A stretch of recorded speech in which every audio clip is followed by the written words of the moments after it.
Pernahkah Anda melihat orang yang tampak tenang, tidak terlihat memaksa, tetapi hidupnya terasa lebih lapang? Uangnya seperti datang tepat waktu, tagihan beres, ada ruang untuk menabung. Sementara banyak dari kita bekerja keras setiap hari, menahan belanja dan tetap merasa uang cepat habis. Kontras ini sering membuat kita bertanya, apa yang salah? Kita merasa sudah melakukan semua yang disarankan, kerja lebih keras, lebih hemat, lebih tahan diri, tapi hasilnya tetap tipis. Saya pernah ada di fase mengejar uang seperti mengejar napas. Saya menambah jam kerja, saya menerima hampir semua tawaran, saya mengurangi waktu istirahat.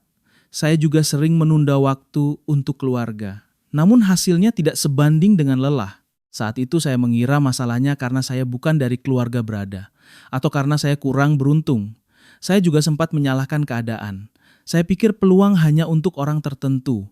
Saya menunggu waktu yang katanya tepat. Ternyata, menunggu tidak pernah membuat apapun berubah. Belakangan saya sadar, inti masalahnya sering bukan di banyaknya pekerjaan. Intinya ada pada cara berpikir tentang uang. Cara pikir itu mengatur pilihan kecil tiap hari. Pilihan tentang apa yang ditunda. Pilihan tentang apa yang dipelajari. Pilihan tentang dengan siapa kita bergaul. Pilihan kecil itulah yang menumpuk jadi hasil besar. Saat saya mulai mengubah cara pikir, perubahan datang pelan, tapi arahnya jelas. Saya mulai lebih peka melihat peluang yang dulu saya anggap remeh. Saya mulai berani berkata tidak pada hal yang menyita energi tanpa hasil.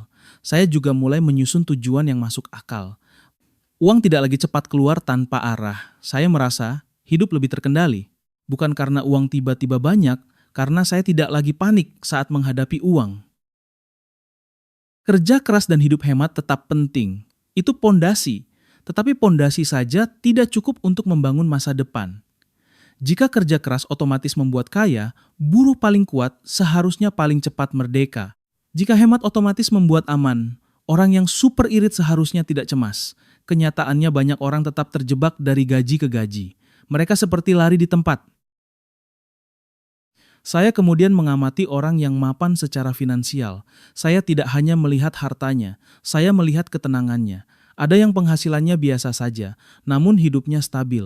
Ada yang usahanya naik turun, tapi tetap bisa bangkit. Kesamaan yang saya lihat bukan soal angka semata. Mereka memandang uang sebagai alat. Mereka fokus menciptakan nilai untuk orang lain. Nilai itu membuat arus kas lebih stabil dari waktu ke waktu. Di narasi ini saya akan membahas 3 pola pikir utama. Pola pikir ini sering tidak diajarkan di sekolah. Bahkan kadang bertentangan dengan nasihat masa kecil. Saya juga akan bawa kisah nyata. Ada Dita, Rani, Angga, Rio, dan pengalaman saya sendiri. Bukan untuk pamer, untuk menunjukkan bahwa orang biasa pun bisa berubah, dan perubahan itu dimulai dari cara memandang uang. Pola pikir pertama adalah kelimpahan dan kekurangan. Saat berada di pola kekurangan, kita melihat uang seperti benda rapuh, mudah hilang, sulit kembali. Akibatnya, keputusan kita dipimpin rasa takut. Kita menahan semua, kita curiga pada peluang. Kita sering berkata, nanti saja, kita memilih aman hari ini. Kita lupa biaya terbesar adalah peluang yang lewat. Saya dulu seperti itu. Saat uang masuk, saya simpan ketat. Saya takut saldo turun. Saya takut ada kejadian darurat. Saya bahkan ragu membeli alat kerja yang lebih baik. Padahal alat itu bisa membuat pekerjaan lebih cepat. Pola ini terasa aman, tapi diam-diam mengunci langkah. Saya tidak berani mencoba hal baru. Saya menunda investasi pengetahuan. Saya menunda relasi baru. Saya menunda promosi diri. Semua karena takut salah. Orang dengan pola kelimpahan melihat uang seperti aliran. Ada saat datang, ada saat pergi. Mereka percaya uang akan kembali jika mereka terus memberi nilai. Nilai berarti membantu orang menyelesaikan masalah. Ini bukan sulap. Ini logika sederhana. Saat nilai kita naik, kesempatan ikut naik. Arus kas pun punya peluang lebih stabil. Arus kas itu aliran uang masuk dan keluar. Saat aliran ini sehat, hidup terasa lebih ringan. Pola pikir kedua adalah investor dan konsumen. Konsumen bertanya, uang ini mau saya pakai untuk apa? Investor bertanya, uang ini bisa saya ubah jadi apa? Menjadi aset, menjadi keterampilan, menjadi usaha kecil, menjadi jaringan. Aset itu yang bekerja untuk kita. Aset bisa berupa bisnis kecil, bisa juga ilmu yang membuat kita lebih mahal, bisa juga kebiasaan mengatur uang dengan disiplin. Contohnya mudah, ada orang memegang 10 juta. Ia membeli gawai baru karena ingin merasa puas. Tidak salah.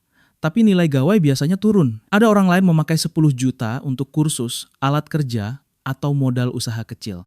Beberapa bulan kemudian, keterampilannya naik. Ia punya karya, ia punya peluang baru. Perbedaannya ada pada prioritas. Kita boleh menikmati hasil, namun bagian yang ditumbuhkan harus tetap ada. Kalau semua habis untuk konsumsi, kita kembali ke titik awal. Pola pikir ketiga adalah bertumbuh. Banyak orang berhenti belajar karena merasa sudah cukup. Mereka mengandalkan kenyamanan. Padahal dunia berubah terus. Cara mencari uang berubah, teknologi berubah. Jika kita diam, kita tertinggal. Orang bertumbuh terus menambah kemampuan. Mereka menyiapkan lebih dari satu pintu rezeki. Mereka tidak menunggu yakin 100%. Mereka mulai dari kecil. Mereka evaluasi, mereka perbaiki. Tiga pola pikir ini saling menguatkan. Kelimpahan membuat kita tidak lumpuh oleh takut. Investor membuat uang punya tujuan. Bertumbuh membuat kita tidak mudah mandek. Ini penting juga bagi penyambung nafas keluarga. Banyak orang menanggung orang tua dan adik. Tekanan besar. Maka cara pikir perlu rapi. Jika tidak, kita mudah panik. Panik membuat kita salah ambil keputusan. Salah keputusan mengulang siklus yang sama. Sekarang saya ingin membawa Anda ke contoh nyata. Tujuannya agar tiga pola pikir tadi tidak berhenti sebagai konsep. Kita akan melihat bagaimana keputusan kecil mengubah arah hidup.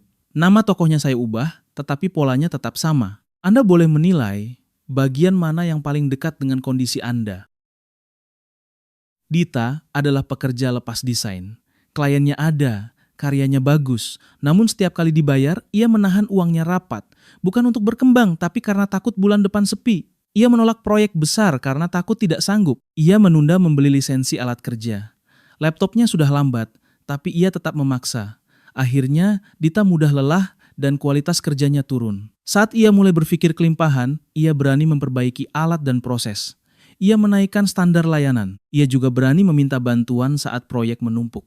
Ia mulai memilih proyek yang sejalan dengan keahliannya. Ketakutannya turun, produktivitasnya naik, uangnya tidak lagi habis karena panik. Rani adalah pegawai kantoran, gajinya cukup, bonus juga ada, tapi ia selalu berkata, uangnya habis terus. Setelah dihitung, kebocorannya datang dari hal kecil yang rutin. Belanja cepat karena diskon. Pesan makanan hampir tiap malam. Langganan aplikasi yang jarang dipakai. Ia takut investasi karena khawatir rugi. Saya bilang, menunda belajar justru membuat rugi pasti. Rani mulai menyisihkan 20.000 hingga 50.000 per hari. Ia bentuk dana darurat lebih dulu. Lalu ia belajar reksadana, yaitu wadah investasi yang dikelola profesional. Ia mulai dari nominal kecil, ia rutin tiap bulan. Dalam 1 tahun, ia punya dana darurat dan kebiasaan baru. Angga adalah montir bengkel. Orang melihatnya biasa, tapi ia punya rasa ingin tahu yang besar. Malam hari, ia belajar mesin lewat video. Ia juga belajar cara melayani pelanggan dengan rapi. Pelan-pelan ia membuat pencatatan servis yang tertib. Ia menyusun jadwal dan data pelanggan. Lama-kelamaan ia membuka bengkel sendiri. Bengkelnya punya layanan pesan jadwal. Pekerjaan jadi teratur.